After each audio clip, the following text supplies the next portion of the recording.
mina ukukhoza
ngiphinde ngikhethe inkosi enkulu yasePhakameni.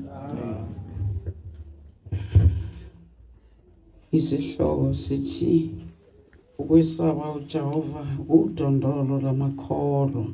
Amen. Bantwana basePhakameni, ngiyacela ukuthi sedlule emazweni ngiphiwe wona ukuthi namuhla ngikhulumele phezu kwawo.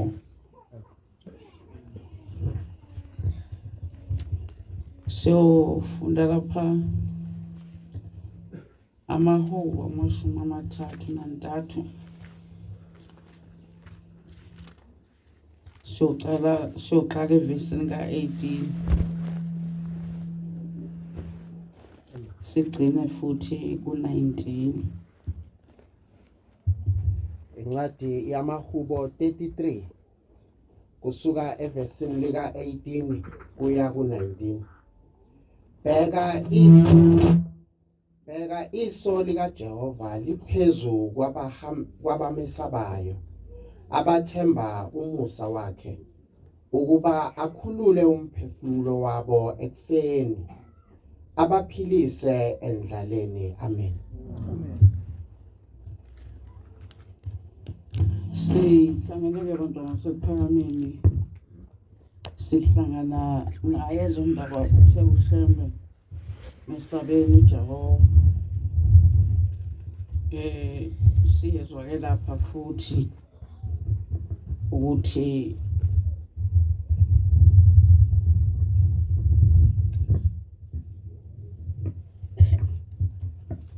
siyezwa lapha kulamazwi uma sichazelwa ukuthi bheka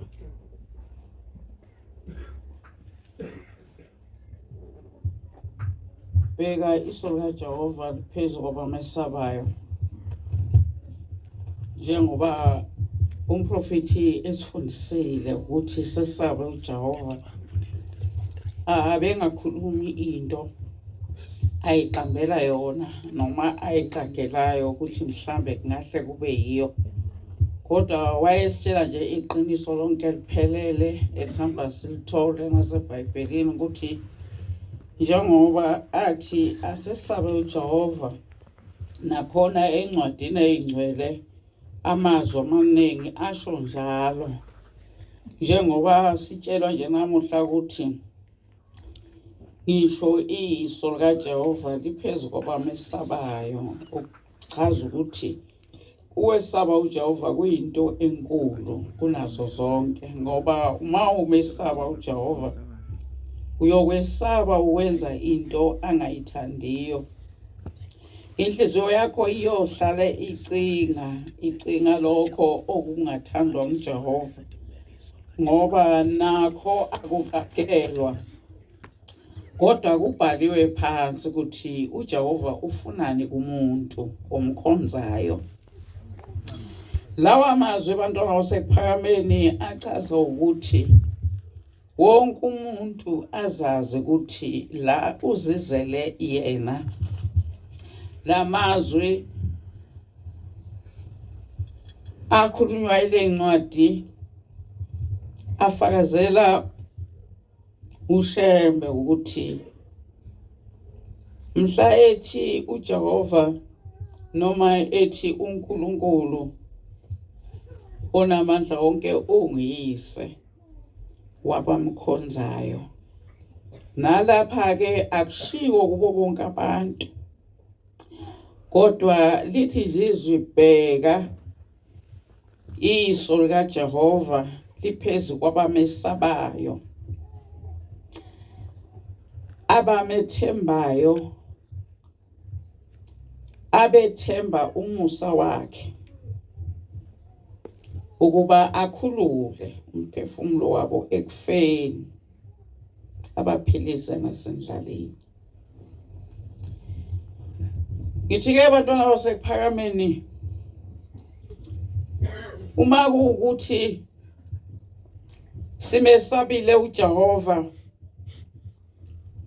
singeke singabazi ukuthi ngempela iso likaJehova liphezu kwethu thina esimesabayo.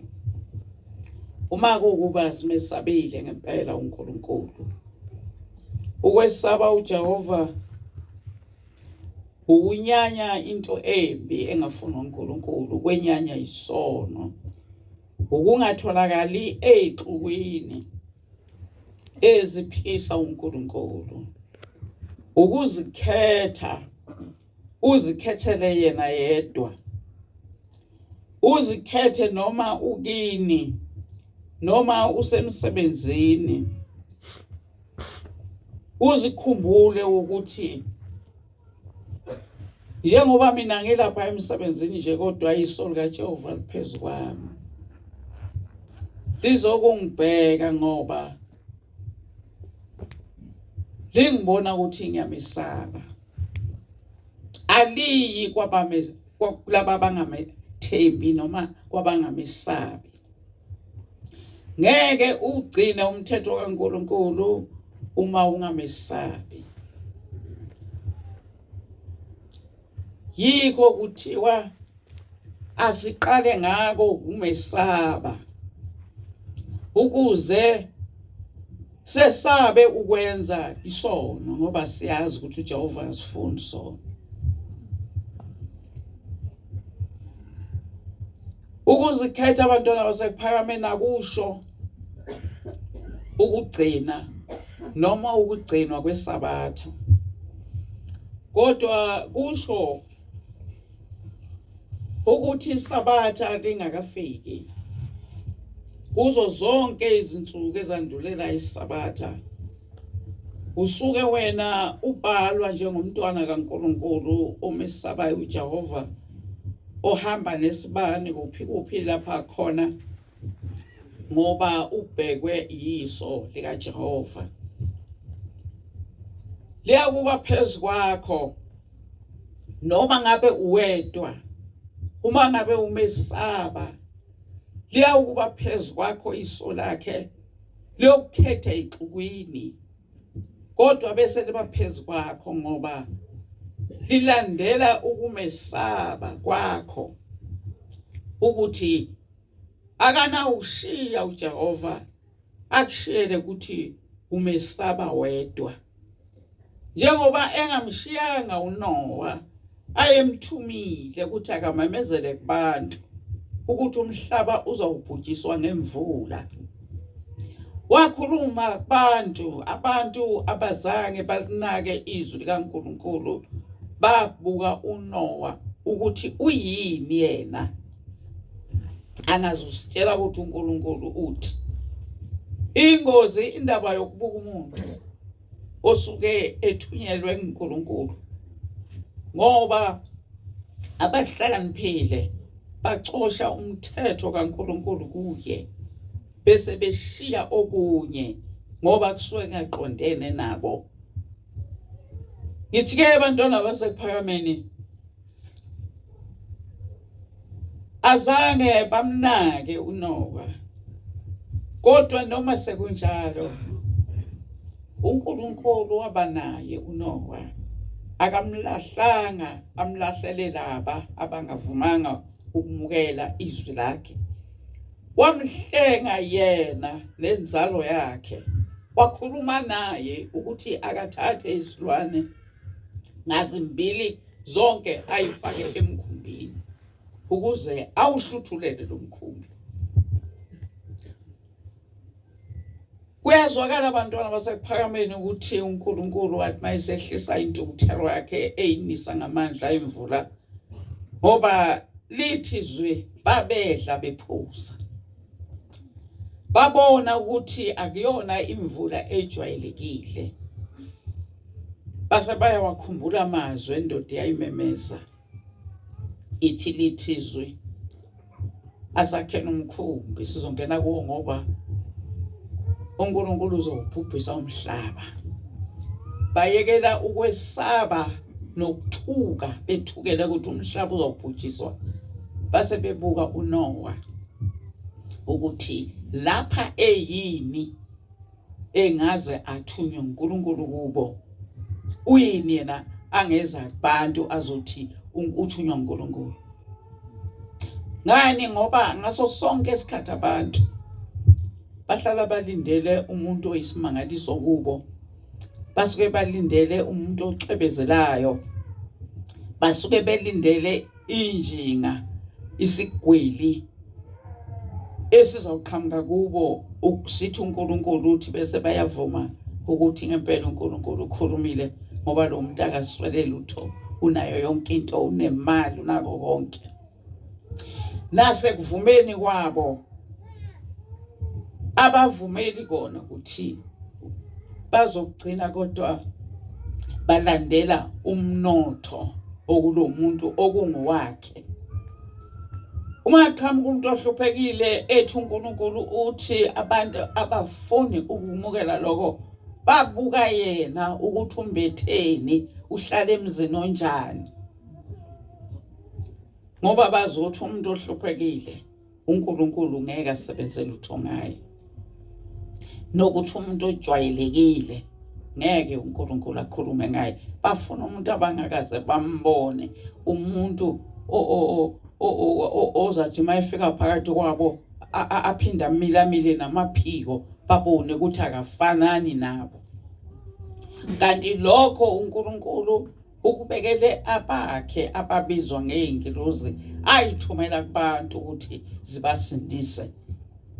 Ngithi ke bantwana basekuphakameni, amazwi anamuhla ayasitshela asibisela emazwini kaShembe, ngoba asichazela athi asibheke iso likaJehova ukuthi liphezu kwabamesabayo. Iso likaJehova liphezu kwabo abamesabayo. uShembe uthini amasabatha wonke? Uthi mesabeni uJehova, ngoba waya azi ukuthi uqala kokwenza kahle kuqala lapha ekumesabeni uJehova. Mawesaba uJehova ukwazi ukubuka umuntu okufundisayo, kodwa uthatha amazwi awashoyo uma esekelwe ngezisekelo zonke zikaNkulunkulu, ubese uyabona ukuthi awu, kodwa ngempela lento esho lo muntu iqinisile, noma usuthi uyafunda lapho uhlangana naye. Kodwa uma uzobuka umuntu ukuthi lo muntu uqokeni, unani, nokuthi yena uqobo lwakhe uziphatha kanjani, uyokumuka nomfula.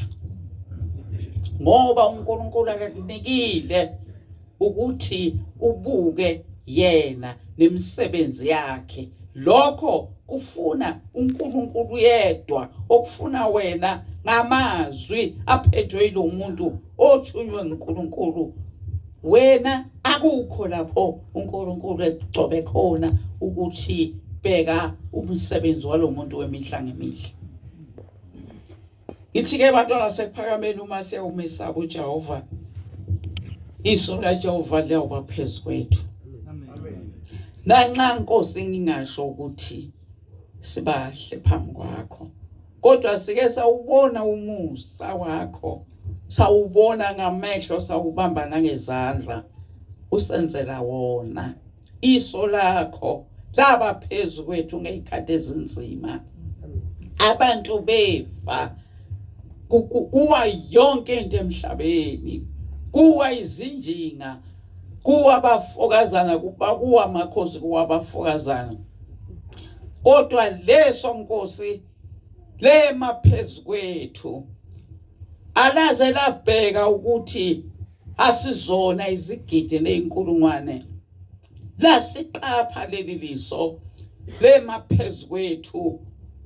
Bawa abantu, kodwa thina wasihlenga, wasenza abantu abangcwele, wasenza abantu abakwesabile. Vele sasimesabile uNkulunkulu, ngoba asiliphikisanga izwi elathi phumani, ngoba akasekho uNkulunkulu. Saphuma saya lapho esiqoqelwa khona izwi ukuba sizwe ukuthi lithi uma sesifike lapho sibe sesenzani. Wabiwa umthetho kaNkulunkulu, wachazwa ukuthi sekumele sizahlukanise nomsamo, siphume siphele kuwo. Njengoba sesilandiwe nje, sekumele sibe ngabantwana bakaNkulunkulu. Bonke esikucelayo siyakucela kuJehova, nesikubongayo sikubonge kuJehova. Amen. Sasindiswa ekufeni njengoba lencwadi isho ukuthi ukuba akhulule imphefumulo wabo ekufeni aphinda baphilise endlaleni. Impela abantwana sekuphamile. Asikaze silale singadlile. Asikaze sawaswela amanzi ukuphuza. Ngithi ke abantwana basekuphakameni lokhu ukuthi uJehova iso lakhe alibeke phezulu kwethu wayesitshengisa ukuthi ukhona ezulwini nasemhlabeni kuphela ulindele abamemukelayo. Noma izono zingasihlula kodwa samemukela uJehova. Amen. Savuma ukusukuma simlandele. Amen. Savuma ukubuyela emazweni aye wathuma umuntu wakhe uShembe. Sahlehla saphindela kuwo ngoba sasibhalelwe ukuthi kuphi okufunwa uNkulunkulu. Kodwa mayefika umubi engena ngesango lobungoma sacisha saphela nje saba njengombhalo ocishwayo phambi kwaNkulunkulu. Asigcinanga lapho. Sayicela intethelelo kuJehova. Sicelela ukuthi sase sihambe eceleni komthetho wakhe. Izindlebe zethu sasizigcinele ukulalela izangoma ukuthi zithi sizosizakala ngani singahlawula ngani. Sasingasenazo izindlebe ezigcinelwe izwi nokulalela umthetho kaNkulunkulu. Kodwa uNkulunkulu wabuye wasithanda isizwe sakhe njengasemandulo lapho ethumela khona uNoah. Nathi bantwana basekuphakameni uthe uNkulunkulu mayakha lomkhumbi wezulu ethi abathanda yena bangene abasale abathanda abantu noma izangoma sasukuma sangena. Amen. Sasukuma sangena kuthe makufika uzamcolo ezocekela phansi imphefumulo yabo bonke abantu. Sasinda ngoba lathi izwi ngenani emkhumbini wezulu sangena. Amen. Sasinda nabantu abethu nabazali bethu. Wonke amabandla ayengcwaba isabatha nesabatha njalo bangcwaba ngamasabatha. Nawo amabandla sekuphakameni ayengcwaba amasonto namasonto. Ngoba singabantwana bakaNkulunkulu abaqoqela esandleni sakhe. Nezindlebe zethu sigcinele ukulalela ukuthi uNkulunkulu ufunani kithi.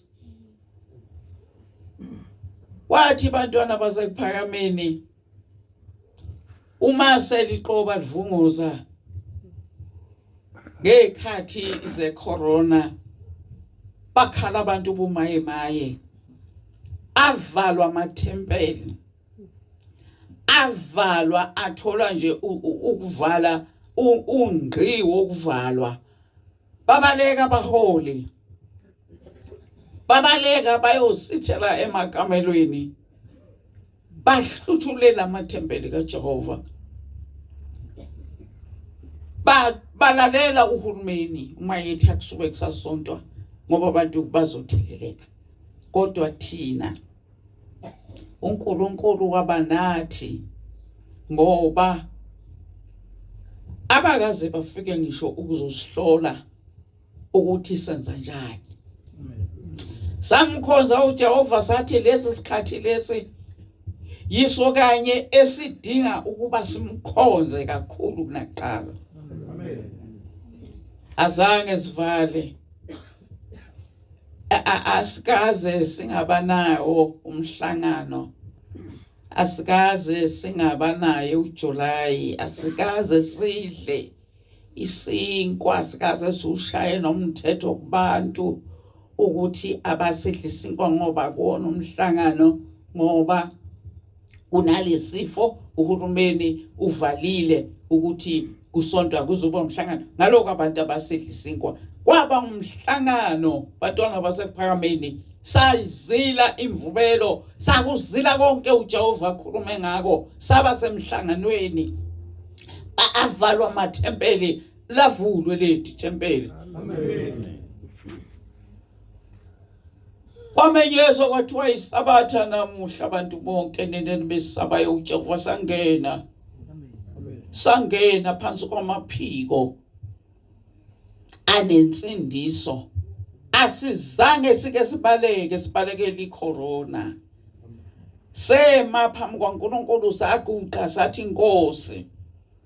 uShembe wathi ngosuku lwenhlupheko sibize wena, sesiyakubiza ke manje, na inhlupheko yehlela phezulu kwethu, kufiwa ngapha nangapha, ngoba iso likaJehova liphezulu kwabamesabayo, lasivikela labaphezulu kwethu, labaphezulu kwabantwana, labaphezulu kwabazali bethu, labaphezulu kwabantu abasebenzayo emsebenzini, besebenza nabantu ababanjwe ilento ukuthi mawuke nje wadlula eduze kwakhe nawe sowufile, kodwa basinda abanophawu lukaJehova, ababekade bebekwe uphawu. Isishilo ingilosi kaThixo yathi abantwana bakwa-Israyeli babegqoka amasaka uma kuyisikhathi esinjena, balile phambi kwaJehova, kodwa nina ngithi bophani umchilo wamasaka owuphawu lokulila phambi kwaJehova. Ayizange ingilosi ithi ngoba thina sizophila asingalili, sililela abawile. Thina bakhona nje abantu, khona impahla yayana yaba khona ngaloNkulunkulu esimkhonzayo, ngoba salila phambi kwakhe kuwabantu beshiya imizimile kuwe ngekweminye imizi kwakuhamba inkosikazi, kuhambe nomyeni wayo, kuhambe namadodana akhona, kuvalwe nje ngehlahla. Ayincane abantwana basePhakameni into ezwa uJehova. Lento idinga ukuthi siyikhulume, ngisho nabantwana ababengakazalwa bayixoxelwe lento ukuthi ukwesaba uJehova uyakusindisa, njoba esho nje lapha ethi ukuthi usinde nasekufeni. Thina sesikubonile lokho, into edluliswe phezulu kwethu, into esayibona ngamehlo. uNkulunkulu esindisa kubuka abantu, asisindisa, esiphakamisa, khalwa wasiphakamisa, wathi laba akukho ngisho omunye ozothola amachaphazelo alesi sifo. Wathi noma ngabe sesifikile kwabanye, lavuka uphawu lukaJehova.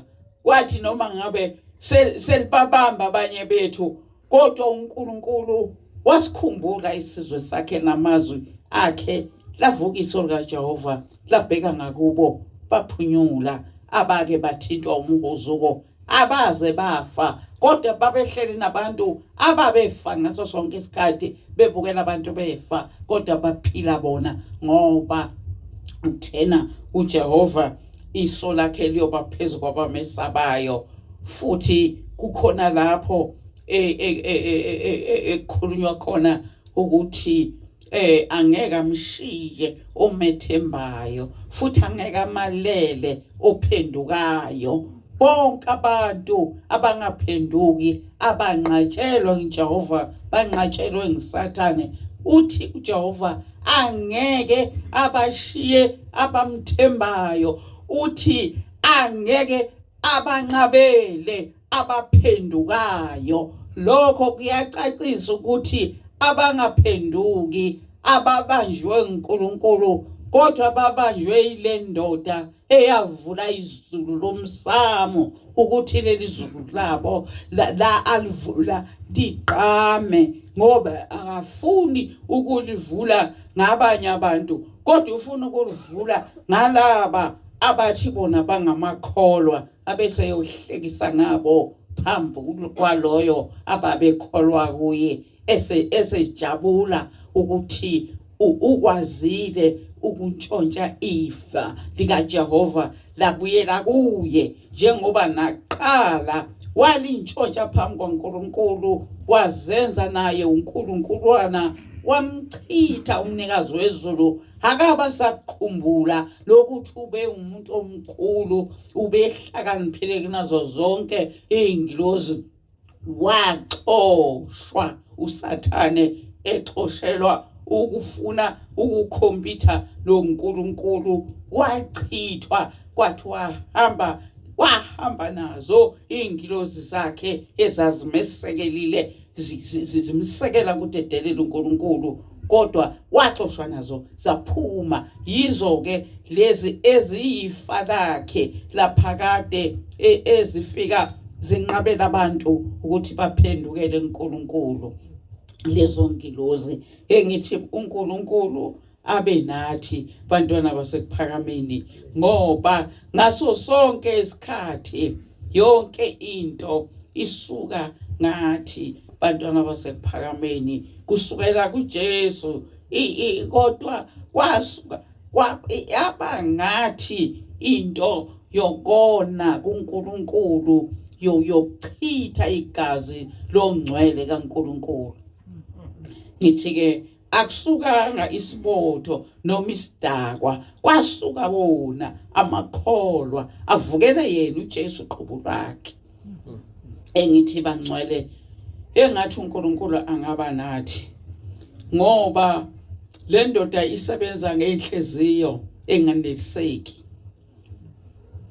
isebenza ngenhliziyo engambuka uNkulunkulu kodwa ibuka into ezayisiza isebenza ngenhliziyo engaxoli bese ingena ke kuyo ethi mina ngakusiza ukuthi uthole into ongakwazi ukuthi udlule uqole kwabanjalo bantwana basekuphakameni nasemandulo basifunda iBhayibheli siyezwa ukuthi yaba khona inceko eyayinenkosi yayo kodwa yaba inkulu ezincekweni zonke ezayikhona yathi uma isinkulu yaphinda inkosi yamphakamisa yabiza zonke izinceku zayo yathi lona uyinceku enkulu isho ke kuHamani lapha keEsther yathi uma nimbona emkhulu kini kufanele ukuthi nimkhothamele wajabula uHamani enekwinto abevele eseyinikile yena engazi ukuthi uJehova uyomshaya eseyophuma esephumelela wamshaya egcineni yathula inkosi ithi ke iBhayibheli kwakunomuntu owayesigqila ehlala esangweni noma ngabe kunjani kodwa le ndoda uma ngihlehla kancane noma inkosi yayishilo ukuthi lona uyinceke enkulu zonke izinceko ezikhothamele lesiyasicila sivumanga ukumkhothamela uHamani asizange sivume ukumkhothamela izwi selishilo kodwa ngenye imini inkosi yathi lethani izincwadi zemsebenzi yemihla ngemihla ngibone ukuthi kusetshenzwa kanjani yathi uma ithola le incwadi yayisihlangana nencwadi yayibhalwe isigqila esasilapha esangweni yayishushumbisa le ncwadi isigqila yaze yayokhalakathela encwadini zemsebenzi yemihla ngemihla ukuba inkosi ibona. Yathi inkosi mayifunda le ncwadi eyayibhalwe ilesi yasigqila esihlala esangweni, yathi inkosi qaphela ezincekweni zakho khona efuna ukubulala. Amazwi lawa ayibhalwe ngumuntu owayenganakekile, umuntu owayesigqila kwakuhanjwa phezu kwakhe. Akaze asho ukuthi akunandaba noma umbulala ngoba ungwebile, ngihleli lapha ngiyashisa liyana, ngilapha angithule afe. Kodwa uzwelo laqhamuka kumuntu owayeyisigqila egwetshwe ukuthi uyohlala lapha phandle, kodwa walenza iso lokuxwayisa inkosi eyayikade imbophile. Yase iyabuza inkosi yathi, hawu ey'ncekweni zayo yathi, hawu lo muntu owenza into enhle kangaka onje wakwenzelwani? Zathi iy'nceko zayikhona akaze baba enzelwe lutho.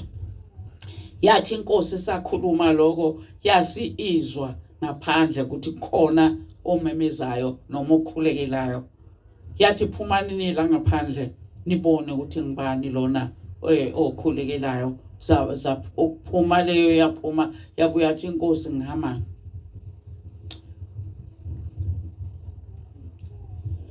nguHamani nje bantwana basePhakameni. Ngalesikhathi inkosi ithi useyinceku enkulu ezincekweni zayo, iyala izinceko zayo ukuthi zimkhothamele, wajabula uHamani.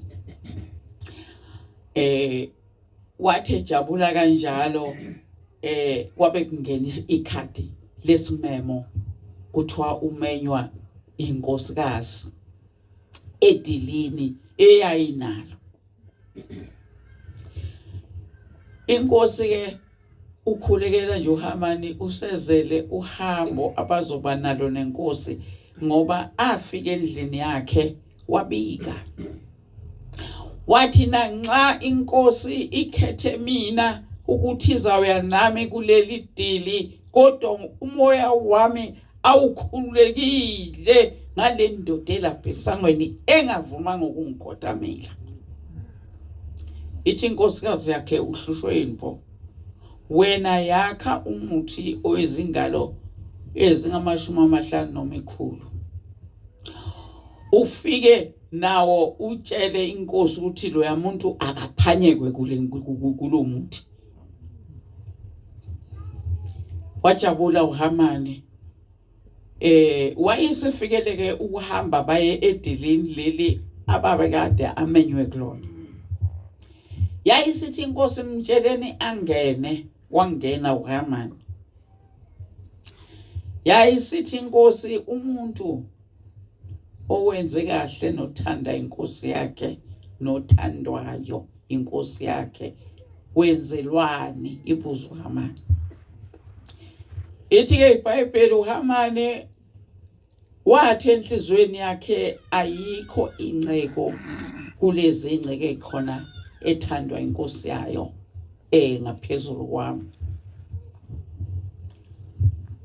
Wakushiya ukuthi othanda inkosi ngoba wayazi ukuthi akayithandi lenkosi. Ngithi ke abantwana basePhakameni uHamani wabala izinto ezifunwa uye ngoba wayazi ukuthi kuzoba uye. Wathi inkosi ukuba inkosi ikhumbule ijazi layo lobukhosi yembese inceko yayo, ukuthi inkosi ikhumule indandatho yobukhosi yembese inceko yayo nesigqoko sobukhosi, ibese ifuna ihashi elihlotshisiwe elinomqhele wobukhosi, bese igibelisa inceko yayo eyithandayo, bese icela enye inceko ihambe phansi ihambe memeza ithi kuyoba njalo kumuntu othanda inkosi yakhe. Wakubala uHamani wathi eqeda ukubala yathi inkosi phuthuma uye kunanga umuntu ohleli lapha esangweni umlande kuzokwenziwa yonke lento ozoyibalile. Ithi-ke bantwana basekuphakameni wathi kusenjalo samhlakaza izinceko zathi inkosi uHamani abese ezosho ukuthi loya muntu akaphanyekwe.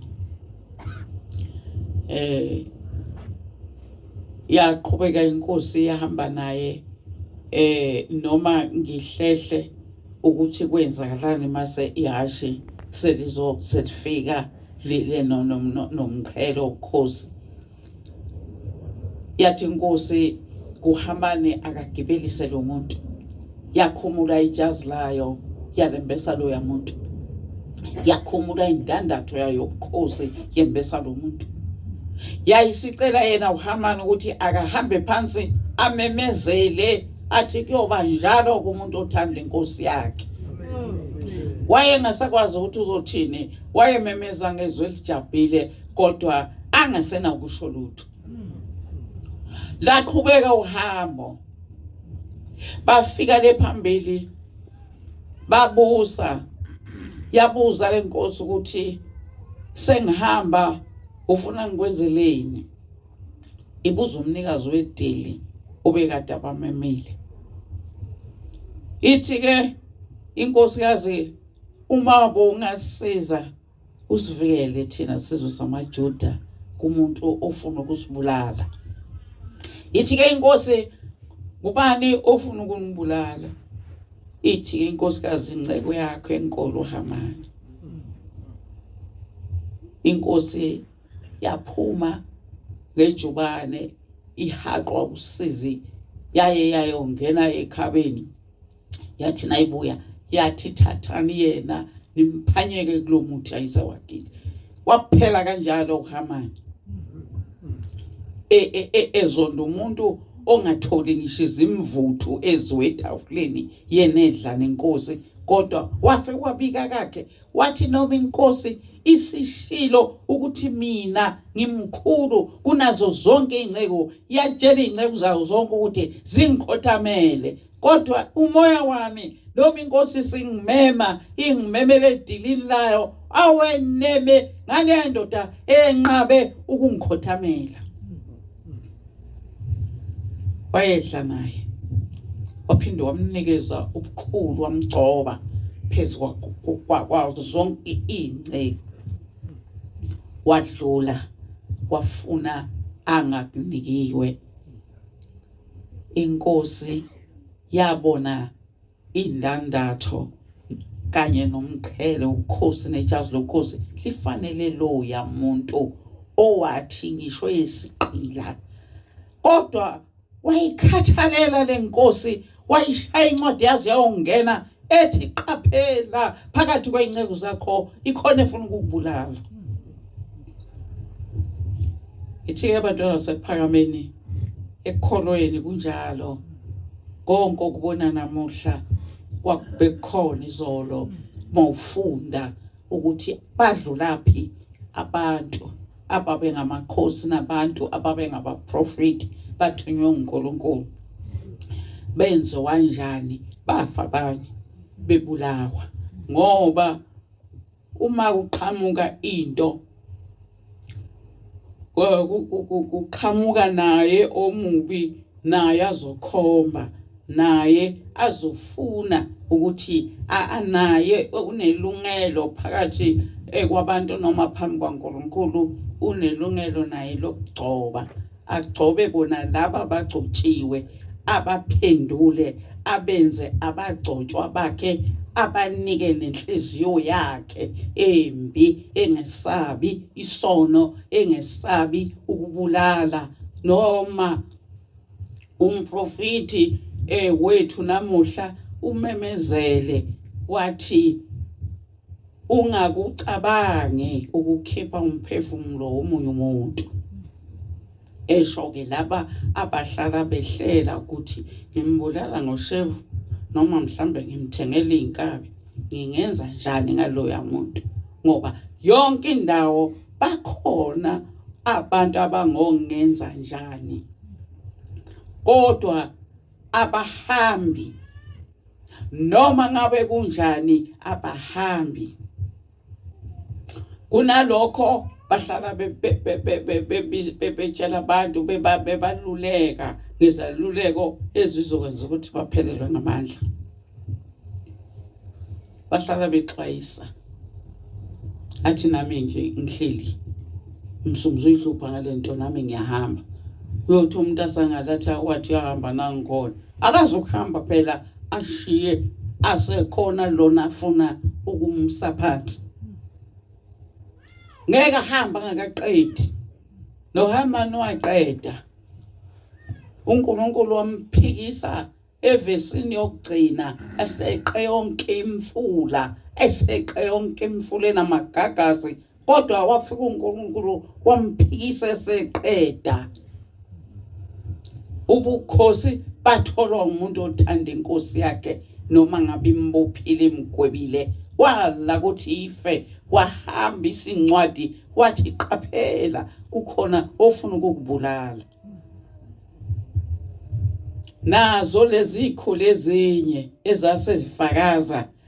zaseyifakaza ngoba uHamani eseyihlazisile esekhulumile uHamani ukuthi lena ndoda umJuda yayise isibahlazisile ukuthi unanga umuntu ofuna ukubulala inkosi babekwazi kodwa bakaze bake bakhulume ngako babelinda ukukhuluma emakhoneni ile nkosi singasekho sebasho ukuthi sake samuzwa lo muntu akho besingazi lento uzoyenza kodwa lesasigqila asifunanga ukukhuluma kanjalo sakhetha ukuyixwayisa inkosi yazo ukuthi ayixwaye manje nje ngithi ke abantwana basekuphakameni ebenguphakamisa kakhulu bengiphakamisa ukuthi iso likaJehova laba phezu kwethu lokhu kusindiswa ekufeni kukhulunywa ngento eyenzeka kithi sasindiswa thina ekwakuthiwa asilona ibandla thina okwakuthiwa thina njena ngoba sesingabantu abasindisiwe engathi nje thina uNkulunkulu akasifuni kodwa sasinda phansi kwamaphiko ayingcwele lasibuka leso lasibheka leso ekukhulunywa ngalo laba phezu kwethu nabantu bethu saphepha bantwana basekuphakameni akuhambanga ngisho ikhehla ngisho isarikwazi baphila baba ngumqemani ngoba iso likaJehova lali phezu kwabamesabayo inkosi ibusiseni kusuyini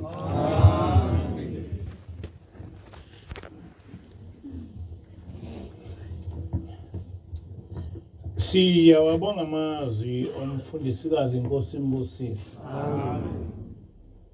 Likhulu izwi elithi ukuqala kokuhlakanipha ukwesaba uJehova. Ukuqala kokuhlakanipha ukukhonza uJehova. Ukuqala kokuthandwa uNkulunkulu ukuzithoba phansi kwaNkulunkulu. Angazi ukuthi ngingenza njani ukuthi sonke sibe nalomoya sibe nalokuqonda ukuthi sihle noNkulunkulu. Amen. Ngakho-ke kufanele sithathe lokho okusho uNkulunkulu simkhonze simthande simesabe. Amen. Masenza njalo uyosibiza ngabantwana bakhe. Kuthi lapha esinomhlangano khona eze yena ehlale nathi. Ukuthi uNkulunkulu uhleli nawe. It's just not a matter of just saying that. Kodwa kuye kuzisho uyawubone nawe ukuthi uNkulunkulu uhleli nawe. sengathi-ke kungaba njalo nakithi. Singagcini ngokusho ngomlomo nje kodwa sibone ukuthi uNkulunkulu uhleli nathi. Amen. Sizovala ngehlabelo 118 inkosi kusephakama. Amen.